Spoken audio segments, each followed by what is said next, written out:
What happens when a CEO mocks a woman for doing a man's job, and she ends up teaching his entire company how to do it right? It happened on a Thursday afternoon just outside Toledo, Ohio. The kind of day when the sky can't decide between rain or sun, and the air smells faintly like hot metal and wet asphalt. On a quiet stretch of road, a sleek silver prototype car sat stalled on the shoulder. Its hood popped open, steam curling into the air like a bad omen. Inside that car was Derek Langston, a man used to being in control, 42 years old, sharp suit, expensive watch, and a face that looked like it hadn't smiled in weeks. He wasn't just anyone. He was the CEO of Langston Automotive Group, a company known for its high-end electric cars and bold, futuristic designs. But right now, his million-dollar prototype was dead silent. "Unbelievable," he muttered, slamming the steering wheel. "This thing is supposed to represent the future, and it can't even make it 10 miles. He got out, checked the engine, and called his team. No one picked up. So, frustrated and sweating through his designer shirt, he pulled out his phone and searched for the nearest repair shop. The closest one was 5 miles away, Brooks Auto Repair. No fancy name, no franchise, just a single building with a corrugated roof and faded blue paint. He sighed. Great. Exactly what I need. A backyard mechanic. When he arrived, the small parking lot was cluttered with pickup trucks, an old Chevy, and what looked like a half-rebuilt motorcycle. The sign over the door was chipped, but the place was alive. The clank of tools, the whir of a power drill, a radio playing old R&B. Derek stepped inside, ducking slightly as the door chimed. Behind the counter stood Tanya Brooks, a black woman in her early 30s, wearing a dark green jumpsuit with her name stitched on the front. Her curly hair was pulled back and her hands were streaked with grease. She looked up briefly from a carburetor she was working on. "You lost?" she asked, her voice calm, almost amused. Derek glanced around. "You're the mechanic?" "Last time I checked."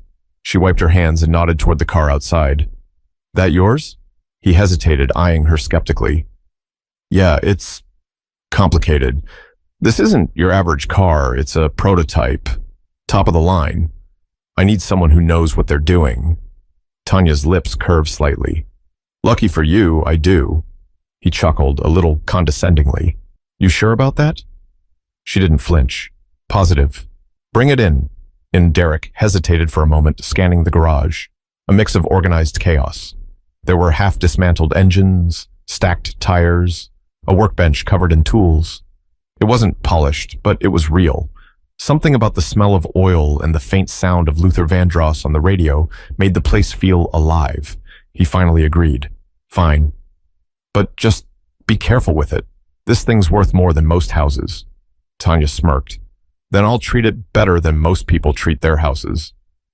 She walked out to the car, her steps confident but unhurried. As she leaned over the open hood, Derek noticed how focused she became. No hesitation, no small talk, just pure attention to detail. Her hands moved with the certainty of someone who didn't guess. She knew. "So," she said after a minute, "what exactly happened?" "It shut down mid-drive. System failure. The dashboard lit up like a Christmas tree." She tapped the side of the car. "That's not mechanical. That's electronic. Maybe a calibration issue." He frowned. "That's impossible.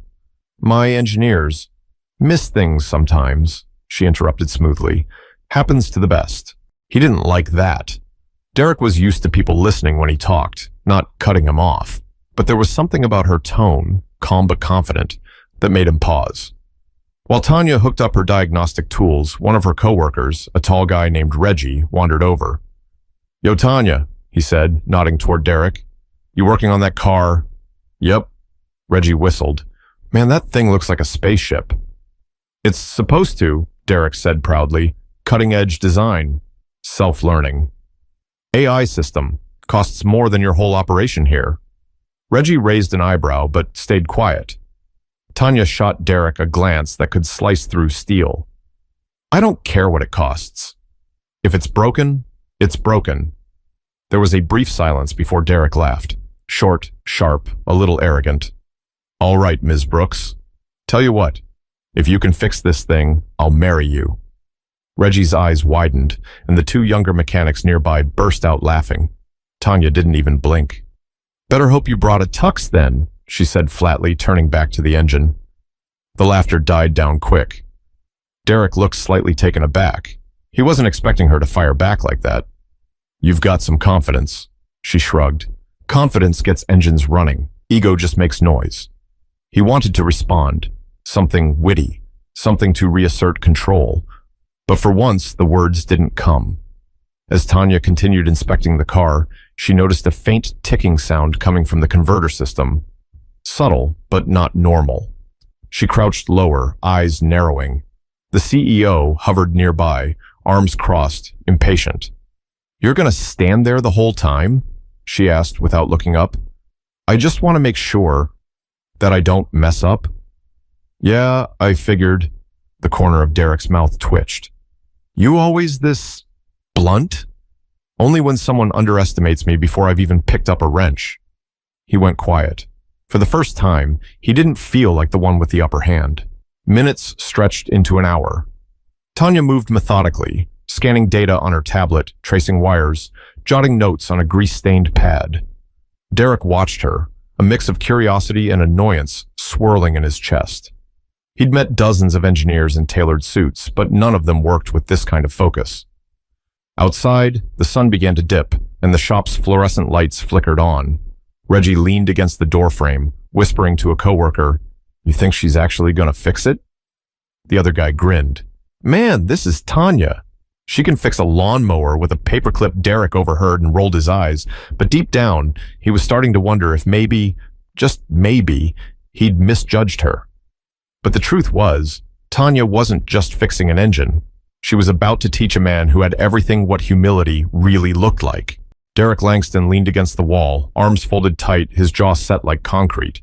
He wasn't used to waiting, and certainly not in a small-town garage with oil-stained floors and country radio playing in the background. Every so often, Tanya Brooks glanced up from the car, then back down, calm, methodical. She wasn't trying to impress anyone. She was just doing her job. But for Derek, every passing minute felt like a test of patience. "You know," he finally said, "back at Langston Automotive, we have whole teams of engineers for this sort of thing. Software guys, hardware specialists, prototype consultants. You think you can find something they missed?" Tanya didn't even look at him. Wouldn't be the first time. Her tone was even, but her confidence stung a little. Derek wasn't used to that, especially from someone outside his corporate circle. He shifted uncomfortably, his pride starting to itch. He cleared his throat. "This car runs on a dual-core AI calibration system. It's way beyond basic mechanics." "Then it shouldn't be broken," she replied without missing a beat. Reggie let out a low laugh from across the shop. "She got you there, boss man." Derek glared at him, but Reggie just grinned and went back to sorting parts. Tanya's hands were steady, moving across the wiring with precision. She disconnected a few components, checked readings, then plugged them back in. After a few moments, she asked, "You said it shut down mid-drive?" "Yeah," he said. "I was on Route 24, maybe 10 miles out. Everything just stopped. No warning. Any error codes?" "5, Derek replied, rubbing the bridge of his nose. "All different. My engineers said it was probably a voltage issue." Tanya frowned. "Voltage doesn't trigger 5 different errors. That's a software loop or a feedback problem," Derek squinted. "How would you even know that?" She looked up, locking eyes with him. "Because I've seen this kind of failure before. Just not in $1 million car." Her words hung in the air. The shop went quiet except for the faint rattle of a wrench on the workbench. Derek didn't know how to respond. She continued, "You see, I used to work at an auto plant in Detroit. Assembly line diagnostics. Spent 7 years running error tests for vehicles before they hit production. Then one day, they let a batch go through with a faulty algorithm in the calibration system. I caught it. Management ignored me." "What happened?" Derek asked, curiosity softening his tone. "They recalled over 2,000 cars 6 months later, cost them millions." She straightened, wiping her hands. "I got laid off before that. Guess I made too much noise." He blinked. For the first time, Derek didn't see just a mechanic. He saw someone who'd been through the system, someone who'd fought to prove herself and got burned for it. But he wasn't ready to admit that out loud. Not yet. "So, what are you doing here in a small garage?" he asked, almost skeptically. Tanya shrugged. Fixing what other people overlook. That answer stuck with him more than he cared to admit. A few minutes later, the sound of a truck pulling up broke the silence. An older man stepped out, Frank Dorsey, one of the local farmers who came by often for maintenance. He waved as he entered. "Hey, Tanya, you got a minute?" "Not right now, Frank," she called out. "Got a CEO breathing down my neck." Frank chuckled, looking over at Derek. "A CEO, huh? What's a suit like you doing in our little shop?" "Apparently waiting to be impressed," Derek muttered. Tanya smirked, but kept her eyes on the car. "Careful, you might be." Frank laughed, slapped the counter, and left, mumbling something about city folks learning lessons. Derek sighed, glancing around the shop. He noticed a photo pinned to the wall. A younger Tanya, maybe in her early 20s, standing next to an old Camaro. Her smile was genuine, her eyes proud.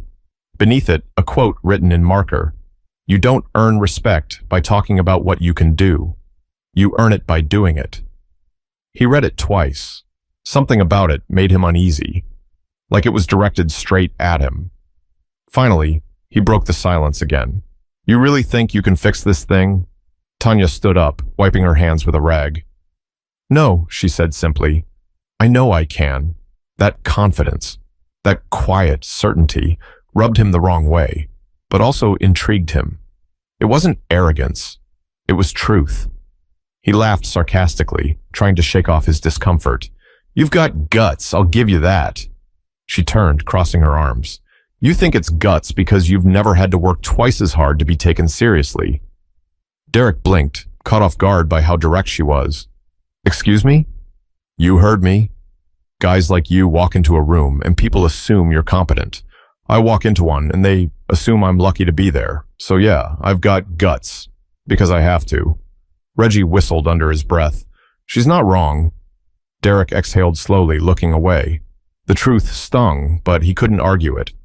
"You really don't hold back, do you?" "Nope," Tanya said. Holding back never fixed an engine. The next half hour passed in tense silence. She typed a few commands into her tablet, her brow furrowed. Then she looked up and said, "There's something wrong with your AI feedback module. Whoever programmed it left a redundancy loop. It keeps sending error codes until the system shuts itself down." Derek frowned. "That's not possible. My chief engineer is one of the best in the country." "Maybe so," she replied, "but your best missed something your mechanic found in 30 minutes. Reggie snickered. Derek glared. Tanya didn't even smile. He rubbed his temples. "Fine. If you're right, prove it. I plan to." She grabbed her laptop, connected it to the diagnostic port, and began typing quickly. The sound of keys clicking filled the space. The lights on the car's console blinked erratically, then settled. Tanya exhaled, focused, but calm. Derek stepped closer, watching her hands move, precise, deliberate. She wasn't guessing. She knew exactly what she was doing. Finally, he said, "You really think you can outsmart my engineers?" Tanya looked up. "I don't need to outsmart them. I just need to see what they missed." Her voice was steady, and it made him quiet. He'd never met anyone who could cut through his arrogance like that, especially in a garage that smelled like oil and sweat. But as the car's console flickered again, and the faint sound of the engine trying to start echoed through the shop, Derek's smirk returned. "Tell you what," he said loudly, catching everyone's attention. "If you actually get this thing running, I'll keep my word." Tanya raised an eyebrow. "Your word?" He grinned. "Yeah, the whole 'I'll marry you' thing. Let's make it official." Reggie and the others laughed, shaking their heads. Tanya stared at Derek for a long moment, then said, "Careful what you promise, Mr. CEO. You might end up keeping it." Her tone wasn't flirty. It was steady, warning him that she took challenges seriously. Derek folded his arms, still wearing that smug look. "We'll see." Tanya turned back to the car. "Yeah," she said quietly. "You will." But what Derek didn't know was that by morning, she'd make him eat every word. The shop quieted down as evening rolled in. The last customers left, and the only sound was the faint ticking of the overhead clock and Tanya's steady rhythm. Socket wrench, clink, scribble, tap.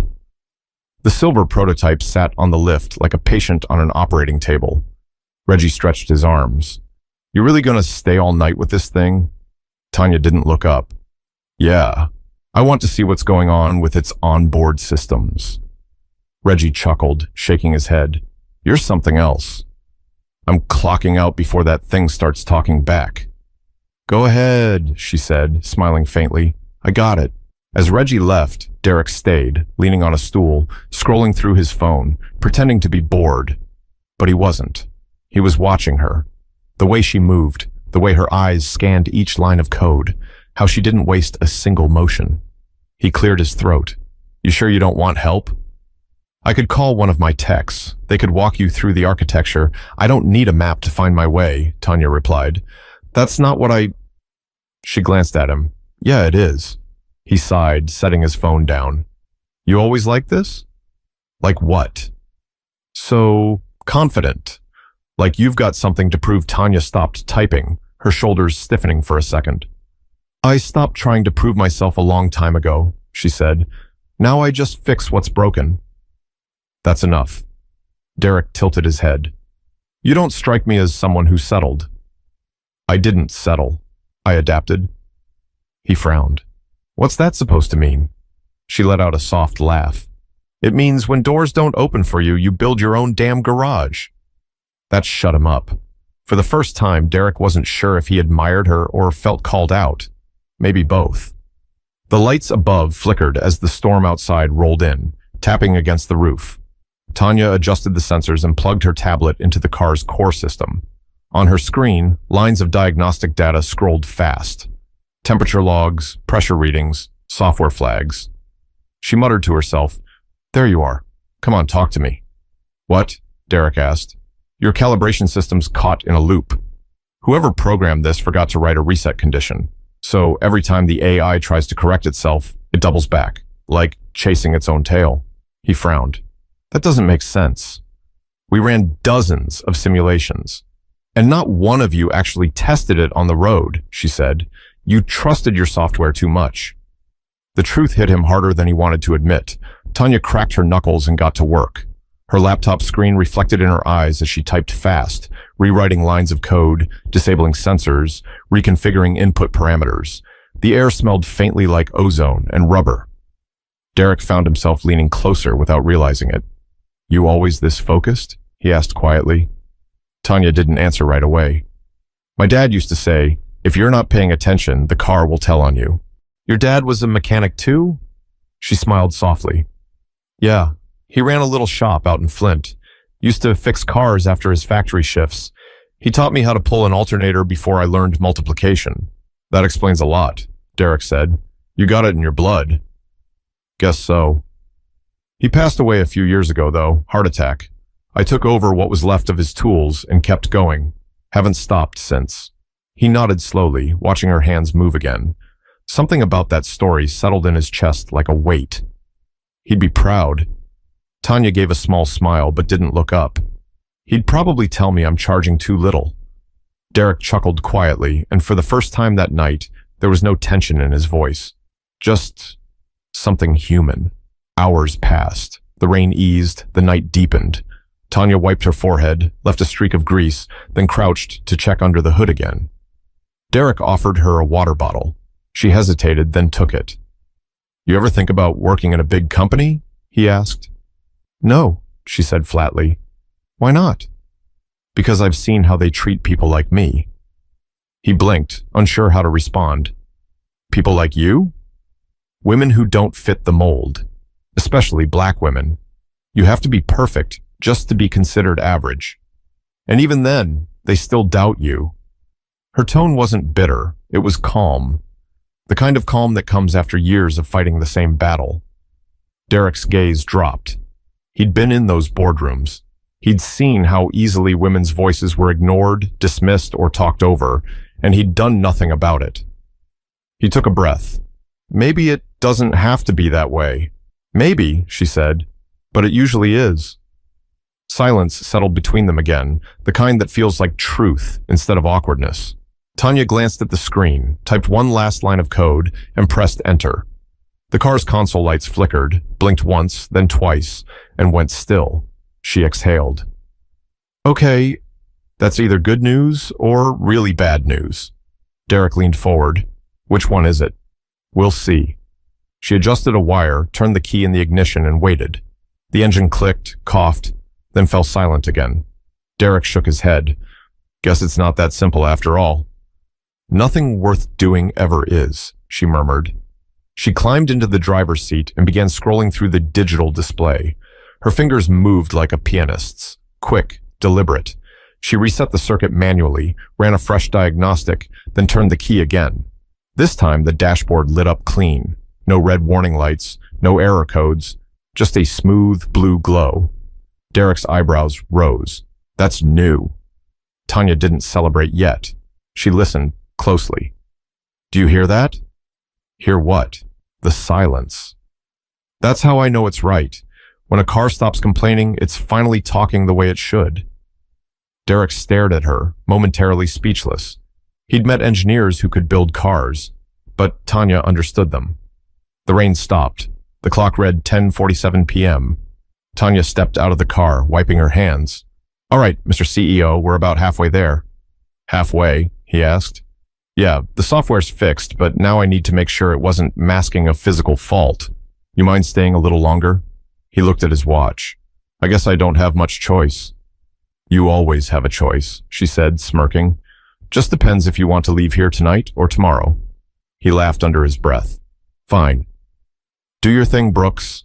She turned back to the car, connecting new cables. Don't worry, I plan to. Derek leaned back on the stool, watching her again, realizing, for the first time, that this woman wasn't just fixing his car. She was challenging everything he thought he knew about power, pride, and respect. But as the first spark caught in the engine, he had no idea that by dawn, he wouldn't just owe her an apology. He'd owe her everything. By midnight, the rain had stopped completely, leaving the pavement slick and the air cool. The shop smelled of oil, coffee, and something electric. That faint metallic scent that comes when machines start to come back to life. Tanya stood with her arms crossed, eyes fixed on the laptop screen as data scrolled by. Derek had stopped pretending to be bored hours ago. Now he was pacing, watching every move she made. How long does it take to know if it's fixed? He asked, trying to sound casual. As long as it takes to do it right, Tanya replied without looking up. You like keeping people in suspense, don't you? No, she said flatly. I like keeping cars from exploding. That shut him up. She connected one last cable, tightened a bolt, and motioned toward the ignition. All right. Moment of truth. Turn it. Derek hesitated. You sure? Tanya raised an eyebrow. You said you wanted results. Go ahead. He slid into the driver's seat, still skeptical, and turned the key. The engine sputtered, clicked twice, and then roared to life with a deep, steady hum that filled the entire garage. Tanya's face stayed calm, but her eyes lit up for a brief second. Derek froze, staring at the dashboard. No warning lights, no error codes. Everything glowed clean and balanced. He slowly stepped out of the car. You've got to be kidding me. Tanya wiped her hands on a rag. Told you it was a feedback loop. Derek walked around the car, half in disbelief, half in awe. You mean to tell me my entire team of engineers missed this? Looks like it, she said, tucking the rag into her pocket. He shook his head, laughing under his breath. Unbelievable. You actually did it. The sound of the engine filled the space like a heartbeat, strong, alive, and smooth.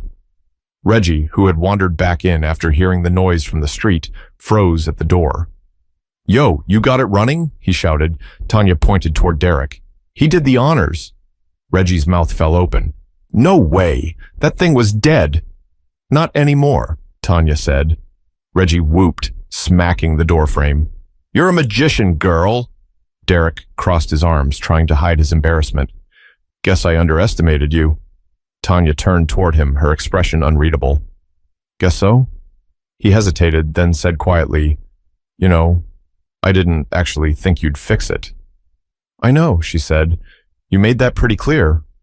He exhaled, stepping closer. You didn't have to prove anything. She met his eyes. Wasn't proving anything to you.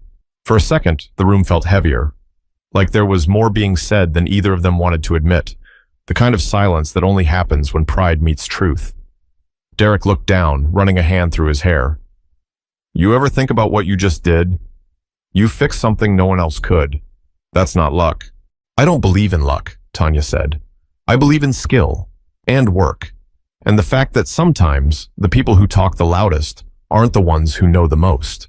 Reggie laughed from the corner. Ain't that the truth? Derek glanced over at him, then back at Tanya. You always this direct? Only when people earn it. He smiled a little. Well, I guess I earned it tonight. Guess you did, she said, finally letting out a soft laugh. Congratulations. Your $1 million car lives to see another day. They stood there for a moment, the sound of the engine humming in the background like a quiet victory song. Derek reached out a hand, something he didn't do often. Tanya looked at it, then shook it. Her grip was firm, confident. Thank you, he said simply. You're welcome. That'll be 20 grand. He blinked. Wait, what? She grinned. You said it yourself. This car's worth more than most houses. I charge accordingly. He laughed, the tension finally breaking. All right. You drive a hard bargain.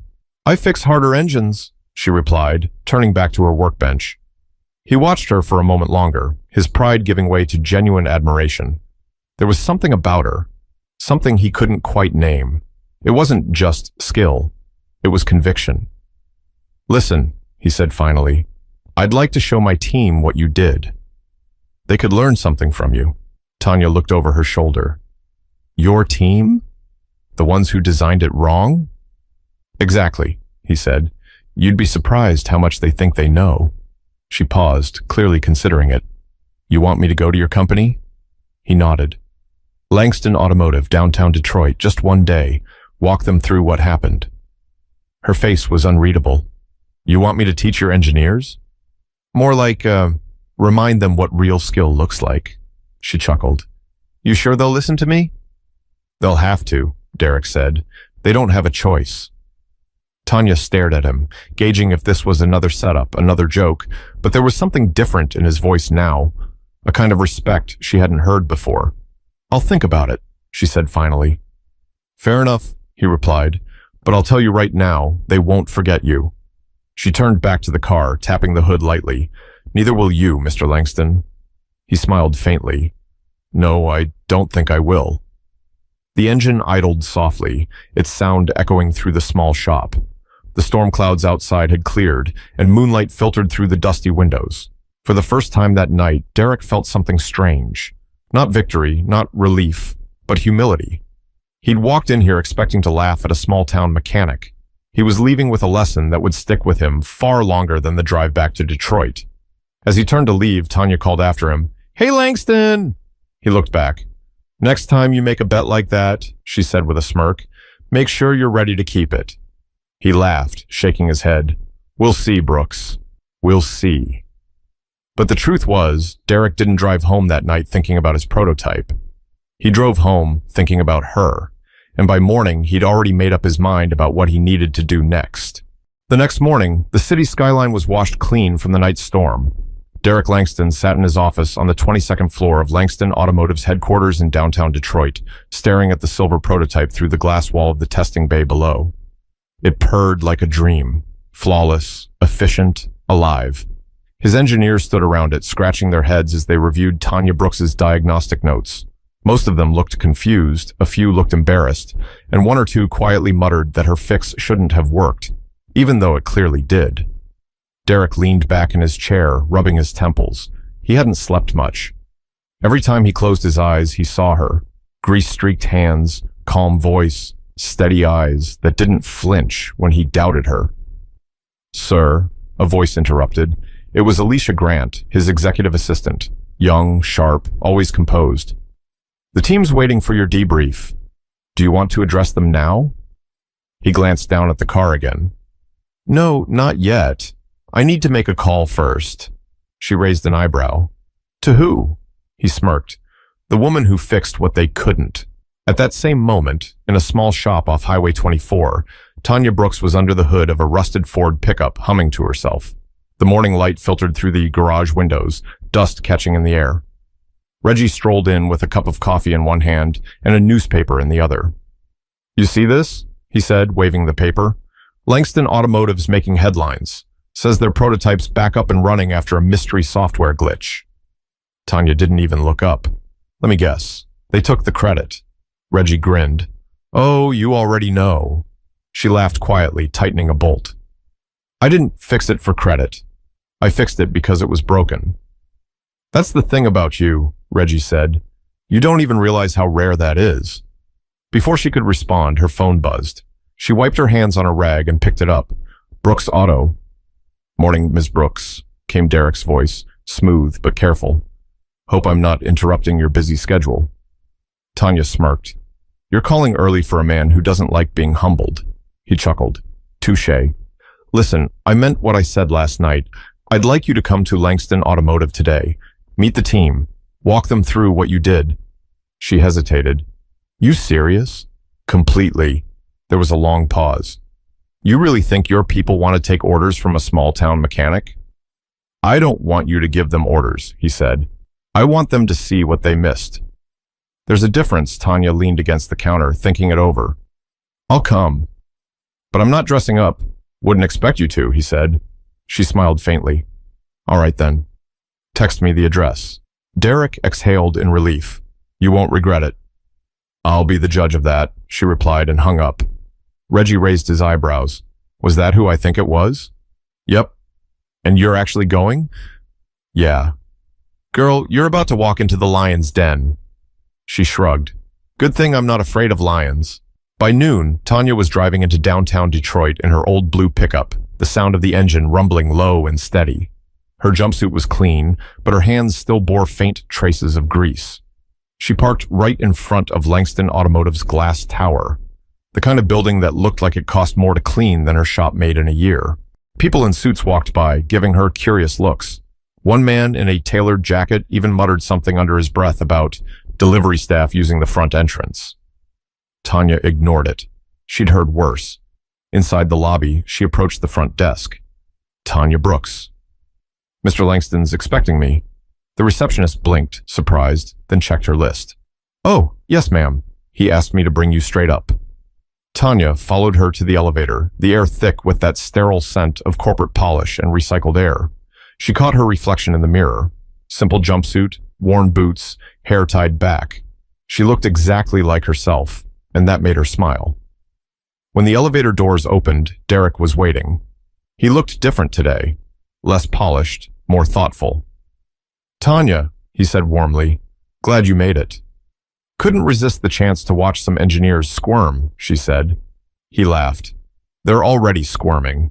As they walked through the glass corridor, Tanya looked around, white walls, steel desks, sleek prototypes under bright lights.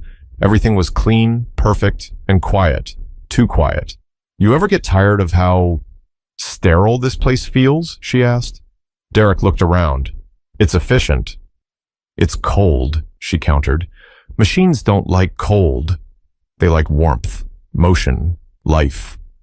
He smiled slightly. You talk about engines like they're people. They are, in a way, she said. You take care of them, they take care of you. When they entered the lab, the chatter stopped.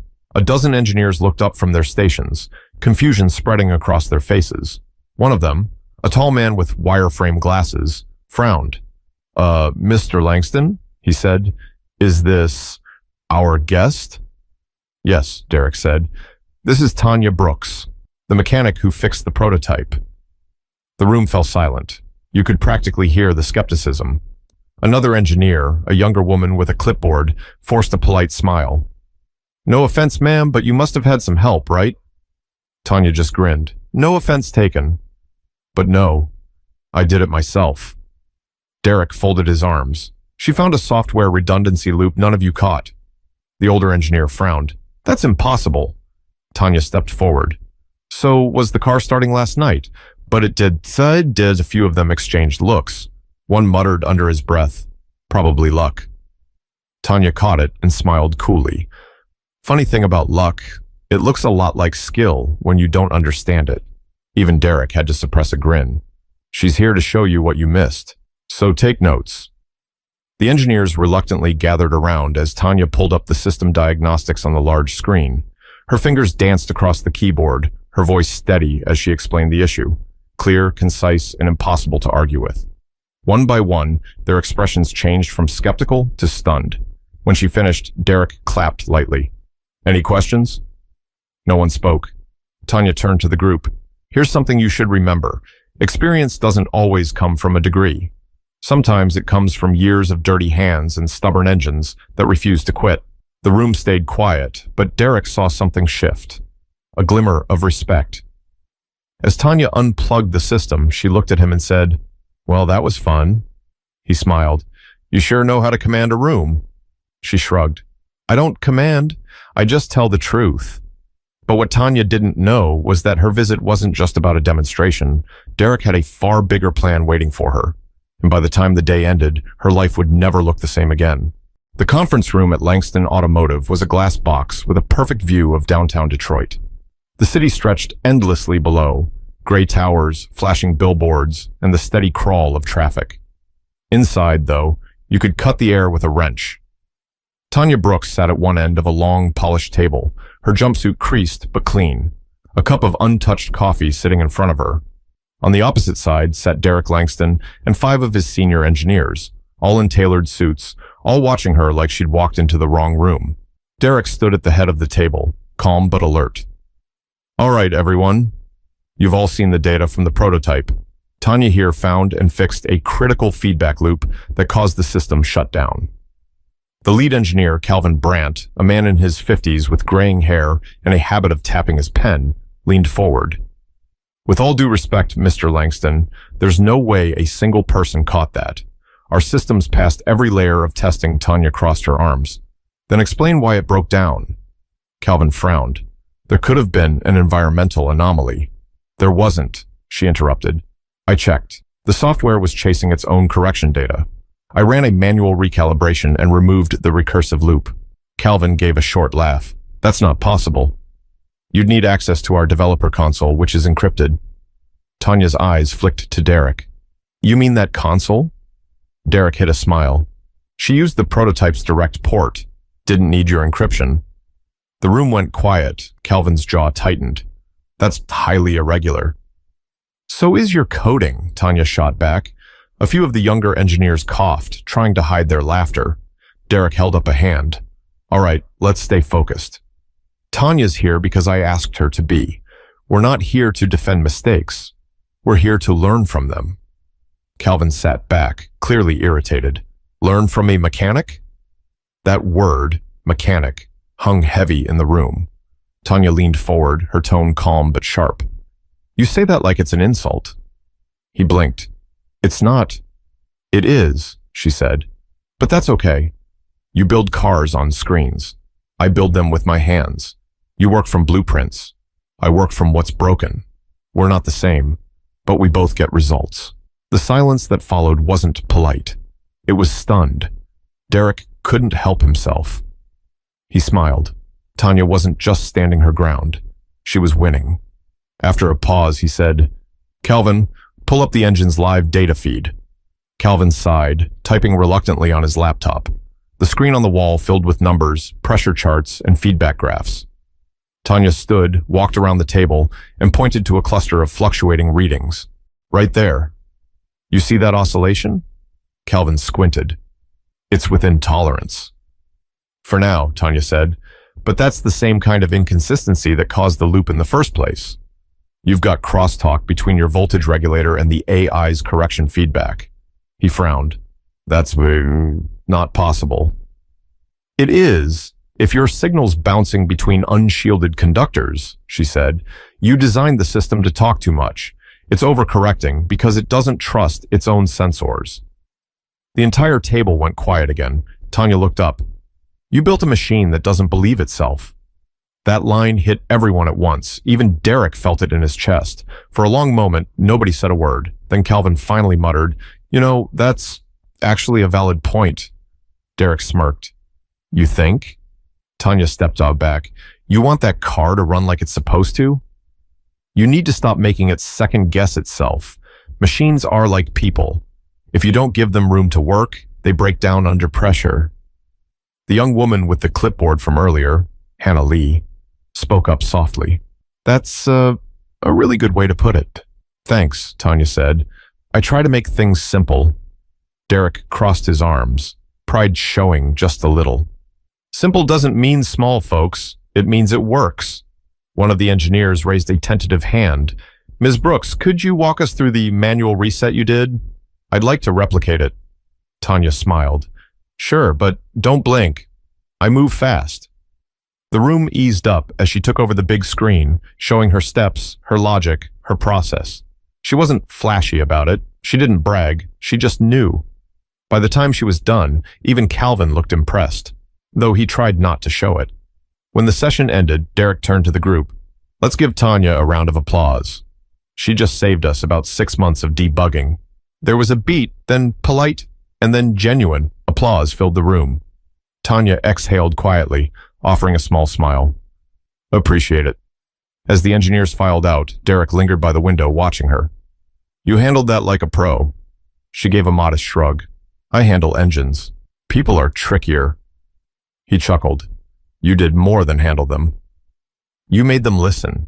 She smirked. Yeah, well, they weren't the first group of guys to think I didn't belong. He nodded slowly. I know that feeling. Different reasons, maybe, but I get it. Tanya looked at him curiously. You? Mr. Corporate? Yeah, he said. When I started this company, people thought I was too young, too bold, too stubborn. They laughed at me in meetings, so I stopped talking and started showing results. Tanya smiled faintly. Guess we've both had something to prove. Maybe, he said, but I think you're done proving. Now you teach. She tilted her head. Teach? He looked serious now. I meant what I said before. I want you to come on board. Consultant, advisor, whatever title you want. I'll pay you double what you make at your shop. Tanya blinked. Double? Triple, if you stick around for more than 6 months. She laughed softly, shaking her head. You're serious. Dead serious, Derek said. You've got something we can't buy. Instinct. I can train people to code. I can't train them to understand. For a long time, she didn't answer. She just stared out the window at the city, the kind of view her father used to talk about when he said success looked different depending on who was looking. Finally, she said, You really want someone like me walking around here? Derek smiled. I need someone like you walking around here. She let out a breath, still unsure. I'll think about it. That's fair, he said. Take your time. But I hope you say yes. He handed her a business card with his direct number, and for the first time since she met him, there was no arrogance in his eyes, just respect. As she slipped the card into her pocket, she said quietly, You're a strange man, Langston. I've been called worse, he said, smiling. But as Tanya left that glass tower and drove home, she didn't know that her decision in the next few days would change not just her life, but Derek's company forever. The next few days rolled by quietly. Tanya went back to her small garage on the edge of Toledo, trying to convince herself nothing had changed. But it had. The Langston job offer sat on her counter next to her coffee mug, the business card like a challenge she didn't ask for. Reggie kept staring at it every time he walked by. You're really not going to call him? He asked for the 3rd time that morning. Tanya looked up from the engine she was tuning. I said I'd think about it. He grinned. You've been thinking about it for 4 days. That's a record even for you. She rolled her eyes. You know how I feel about suits and boardrooms? Yeah, he said, but this isn't just some office job. This is your chance to show them what you're made of. From the inside, Tanya tightened a bolt, her hands steady but her expression thoughtful. I don't need a fancy job to prove anything, Reggie. I'm not saying you do, he said, but maybe this isn't about proving. Maybe it's about changing things. She froze at that. Changing things? Yeah, he said. You walk into that place as yourself, a black woman in a jumpsuit who knows more about engines than their whole tech team combined. You change the picture of what qualified looks like. Tanya didn't answer. She didn't need to. The thought stuck with her the rest of the day. That evening, her phone buzzed. It was a message from Derek. Hope the week's treating you well. No pressure, sir, but if you want to stop by the factory tomorrow, I'll be there personally. You might like what we're working on. She read it twice, then sighed. That man doesn't give up, she muttered. Reggie leaned on the doorframe. So? She exhaled, setting down her wrench. Guess I'll see what he's got to say. The next morning, Tanya pulled up to Langston Automotive again, but this time she didn't park in the visitor's lot. She parked right next to Derek's car, the same prototype she'd fixed. The security guard started to object, but Derek appeared at the door, waving her through with a grin. "You came," he said. "Don't make a big deal out of it," she said, climbing out. "You said there was something I might like." He nodded toward the production floor. "Come on." They walked side by side through rows of machinery and half-assembled vehicles. The space was louder today, full of motion and chatter. Workers looked up as they passed, some recognizing Tanya from the stories that had been floating around the plant all week. Derek stopped in front of a workstation where two engineers were installing a new AI module. "This is the next prototype, the one that's going to replace the model you fixed." Tanya leaned closer. "Looks sleek. What's different about it?" He gestured to the open display.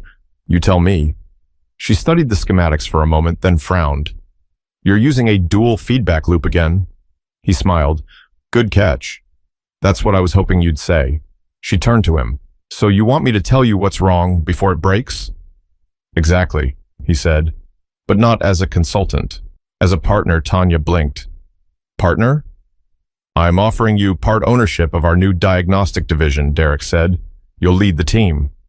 Set the standards. Train people who actually know how to listen to machines." She stared at him. "You can't be serious." "I'm dead serious," he said. "This company needs you. Not as a token, not as a PR story, but as the person who's going to make sure we stop missing what's right in front of us." For once, Tanya didn't have a quick comeback. She looked down at her hands, still stained faintly with oil, and then at the spotless floor beneath her boots. "Derek," she said slowly, "I don't belong here. I'm not polished. I don't have the degrees. I'm not one of your suits." He stepped closer. "Exactly why you belong here. You see things they don't. You come from where the work actually happens." She looked up at him. "Why are you doing this?" "Because you reminded me of who I was before all this," he said quietly. "Before I got comfortable. Before I started thinking success meant forgetting where I came from." Tanya studied him, searching his face for a trace of condescension, arrogance, anything fake. But there wasn't any. He meant every word. She folded her arms. "You realize if I say yes, I'm not changing who I am. I'm not swapping my jumpsuit for a blazer." He smiled. "Good. We have enough blazers." Tanya laughed softly, shaking her head. "You're something else." "I'll take that as a yes?" he asked hopefully. She hesitated. "You'll take it as a maybe?" He grinned. "I'll take it." By the end of the day, Tanya found herself back at the conference table, this time surrounded by engineers who looked at her differently. The skepticism was gone. Instead, there was curiosity, respect. Hannah, the younger engineer, approached her after the meeting. "I just wanted to say what you said last time about machines needing room to work. That stuck with me." Tanya smiled. "Good. It's not just machines either," Hannah nodded. "Yeah, I know Derek watched from a distance, seeing how naturally Tanya commanded attention without ever trying to. It wasn't charisma, it was honesty." Later, as they walked out together, he said, "You know, my engineers are already quoting you." "Quoting me?" She laughed. "What, about engines talking back?" "Exactly that," she chuckled. "Guess I'm contagious." Derek looked at her for a moment, then said softly, "You changed something here. You know that, right?" She glanced at him. "Maybe a little?" "No," he said. "A lot." They stopped by the same prototype she'd fixed a week earlier. It gleamed under the lights, perfect now. Derek ran his hand along the hood. "I was wrong about you, Tanya." "Yeah," she said. "You were." He smiled. "Glad I was." For a brief moment, the noise of the factory faded. There was only the two of them, a man who'd learned humility and a woman who'd earned every ounce of it. "You still remember what you said that night?" she asked suddenly. Derek frowned. "What part?" "The part about marrying me if I fixed your car." He laughed, a little embarrassed. "You're not going to let me live that down, are you?" "Not a chance," she said with a grin. They shared a quiet laugh, the kind that sits halfway between humor and history. Two people who'd started as opposites and ended up teaching each other something real. But Tanya's story wasn't finished, because what began as a joke in a greasy garage was about to become something that would inspire thousands of people who'd been told they weren't good enough. A month later, the sign outside the Langston Automotive Research Building had changed. Under the company's name, in clean new lettering, were three words that hadn't been there before: Diagnostic Innovation Division. Inside, Tanya Brooks stood in front of a small crowd: engineers, mechanics, and interns. Some wore suits, others overalls. Derek stood at the back, quietly smiling. Tanya adjusted the mic. When I started out, I didn't think I'd ever see a room like this, where people who build cars and people who fix them could stand in the same space, learning from each other. She paused, scanning the faces. For a long time, folks like me, folks with dirty hands, were told we didn't belong in rooms like this. We were told we weren't qualified. But the truth is, experience doesn't always come with a degree. Sometimes it comes from failure and stubbornness and a whole lot of grease under your nails. A few people chuckled softly. Even Calvin, the once skeptical engineer, cracked a smile. Tanya continued, "When I fixed that prototype a while back, I didn't do it to prove anything. I did it because something was broken. And fixing broken things is what I do. But that moment made me realize something bigger. It's not about proving you belong. It's about showing up and doing the work, even when no one believes you can." The room went silent. Her voice was calm, steady, the same tone she'd used when she faced Derek that first day. "Every one of us," she said, "has something we're good at. But too often, we hide it because someone told us we weren't supposed to be there. I learned that you can't wait for permission to be great. You just have to get to work." Derek clapped first, then the rest followed. Loud, genuine applause that filled the space. Tanya smiled, a little embarrassed but proud. When the crowd dispersed, Derek walked up to her. "You handled that like you've been giving speeches your whole life. Guess I picked up a few things watching you talk," she said. He laughed. "Then I'm honored." She crossed her arms. "So what's next, Mr. Langston?" He shrugged. "You tell me, Miss Brooks. You're running the division now." "Still feels strange hearing that," she admitted. "You earned it." She glanced out the window, watching a group of new hires walking into the workshop. Men and women of every background, chatting and laughing. "Feels like we started something different here." "That was the point," Derek said. "You showed me the building. Cars isn't just about technology. It's about people. About trust. About who gets the chance to be heard." Tanya smiled. "Not bad for a CEO who once thought he knew everything." He chuckled. "Yeah, I had to get humbled by a mechanic to figure it out." She grinned. "You're welcome." That afternoon, Tanya visited her old shop. Reggie was wiping down a counter when she walked in. "Look at you," he said, grinning. "All corporate and important now." "Don't start," she said, laughing. "I still got grease on my hands." "Yeah, but now that grease comes with stock options." She threw a rag at him. "Stop it." Reggie caught it midair. "So, how's it feel, running your own division?" Tanya leaned against the workbench, thinking. "Honestly, it feels right. Not because of the title, but because now there's someone in those rooms who remembers what it's like to be out here." Reggie nodded. "You changed more than just a company, T. You changed the way people see you." She smiled softly. "I didn't set out to change anyone. I just refused to let them define me." They stood there in the quiet of the garage, the same smell of oil and metal, the same flickering light above the workbench. The world had changed around her, but this place still felt like home. Before she left, Tanya looked around the shop one last time. "You know," she said, "when Derek first walked in here, I thought he was just another suit with an ego." Reggie grinned. "And now?" "Now he's still got an ego," she said, laughing, "but at least he listens." A few weeks later, Langston Automotive made headlines again. Not for a recall, not for a prototype failure, but for something different. CEO partners with local mechanic to lead innovation division focused on hands-on engineering. The photo showed Derek and Tanya standing side by side in the factory, both smiling, both proud. Underneath the article, a quote from Tanya read, "Don't let where you start decide where you end up. Respect is earned in what you do, not what you wear." It spread fast. People across the country shared it. Young women who'd been told they didn't belong in technical fields wrote her messages. Mechanics from small towns sent photos of their shops saying, "You made us proud." Tanya never replied to all of them. There were too many. But she read every single one. And sometimes, late at night, she'd walk through the Langston factory floor, the hum of machines steady around her, and think about her father, about the nights she spent fixing cars by lamplight.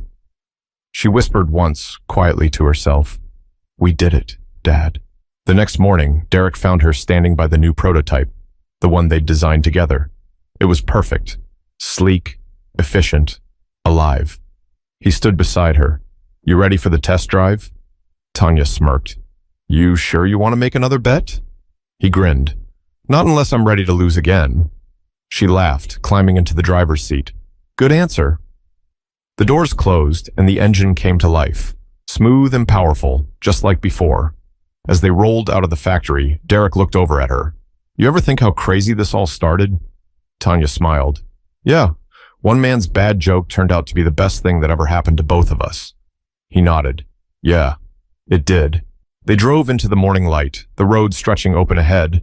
Two people who started from opposite worlds but met in the middle, proving that respect doesn't care about background, money, or titles.